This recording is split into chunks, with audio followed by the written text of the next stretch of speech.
if you were raised in a home where you had to walk on eggshells anytime you made a mistake, or you were criticized severely, punished, and shamed when you make mistakes without your parents actually going ahead to teach you what you're meant to do when that happens again, or you experience silent treatment anytime you made mistakes or did something wrong, your parents would, not speak to you for a while, and then you have to walk on eggshells. You probably have many of the impacts of these things evident in your adult life, and sometimes you may not even see the connection. Hi, my name is Laseinde-Owolabi, and I am the founder of the Conscious Parent Academy.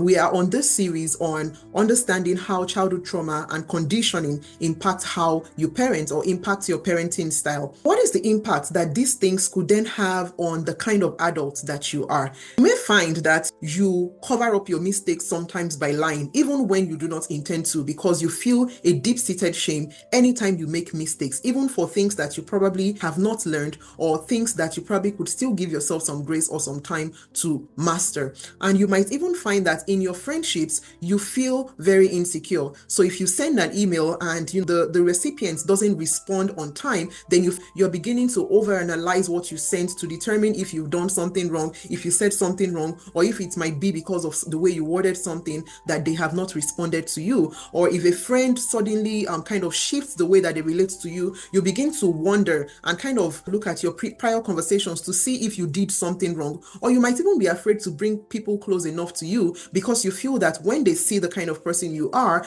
they might then be appalled by you and then not want to continue those relationships with you. All these things are examples of an anxious attachment style that is fueled by the childhood conditioning or the parenting environment in which we were raised. Take silent treatment, for instance. It's something that many parents still typically do with their children today. So when a child does something wrong, you don't speak to them for a while, and then we've sometimes don't even wonder what is happening to the child or what is going on in their head.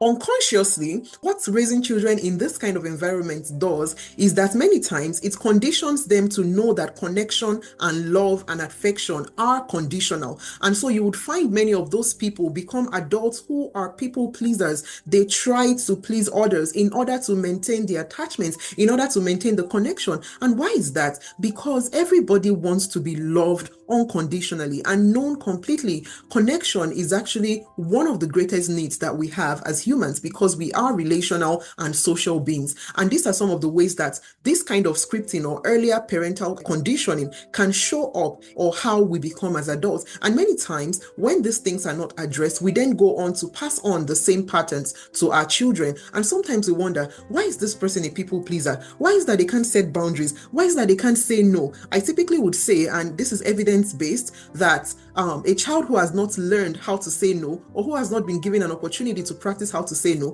is very, very susceptible to being abused, not just as a child, but even as an adult, because in many cases, they know that there is something wrong, but they just find that they cannot speak up. They just find that they cannot do anything about it. They even go into a freeze response because the brain has been conditioned this way. I hope this helps. Share this video with a parent or friend who you think find this helpful, and also let us know in the comment section if some of these things resonate with how you were raised, or some of the things that you are also noticing in the way that you parent or in the way that you live or approach relationships as an adult. And if you've not followed the Conscious Parent Hub on Instagram and Facebook yet, what are you waiting for? Follow the Conscious Parent Hub, share with your friends. We still have many more videos like this coming up in this series on how childhood trauma and conditioning impacts how you parent or your parenting style. I look forward to seeing you in the next one. Stay intentional.